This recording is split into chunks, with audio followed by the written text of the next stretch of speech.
প্রেম এক অনন্ত শাশ্বত বস্তু।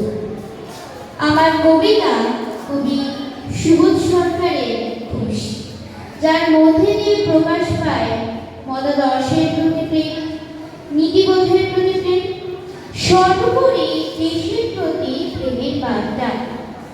শুরু করছি কবি সুবোধ সরকারের লেখা কবিতা ঘোষ। রবীন্দ্র রচনাবলী নবম খণ্ড দিয়ে চাপা দেওয়া সুইসাইড নোট।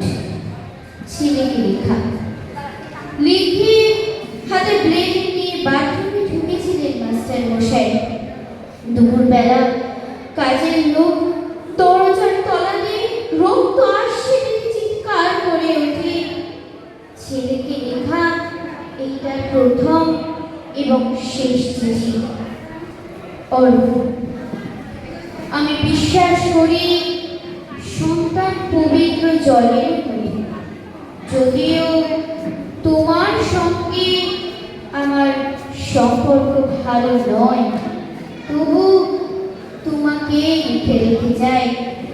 গত 2 বছর তোমার মায়ের চিকিৎসা বাবদ আমার যৎসামান্য সঞ্চয় আপাতত নিঃশেষ। চিকিৎসার ব্যয় হার আমি আর নিতে পারছিলাম না। জীবনে তোমার টাকা ছুঁইনি, মরেও ছোঁবো না। আমি আজীবন ছাত্র পড়িয়েছি, কেন তো কোনো অন্যায় করিনি। গত মাসে আমার স্কুলে এক অভিভাবক এসে ছুটোছুটি করে তার ছেলেকে নেবার জন্য। আমি প্রথম দিন ফিরিয়ে, দ্বিতীয় দিন ফিরিয়ে, তৃতীয় দিন পারিনি। তিনি আমাকে একটা বড় ভাবে 30,000 টাকা দিয়ে চলে যান। সেই টাকায় এই মাসে তোমার মায়ের চিকিৎসা চলছে।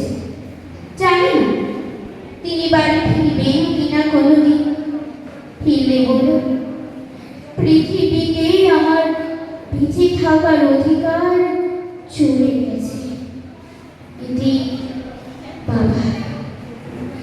যখন সারাটা দেশ দাঁড়িয়ে আছে টাকার ওপর, তখন রবীন্দ্র রচনা বলে দিয়ে চাপা দেবা একটা সুইসাইড নোট। হাসপাতালে গাছের তলায় গা ঝমঝম করছিল, এগিয়ে গেলাম। সাদা কাপড়ে ঢাকা মাস্টার মশাই থেকে একটু বেরিয়ে থাকা পা দুটির দিকে। ওই একটু বেরিয়ে থাকা পা দুটি যেন ভারতবর্ষের শেষ মাটি। নমস্কার।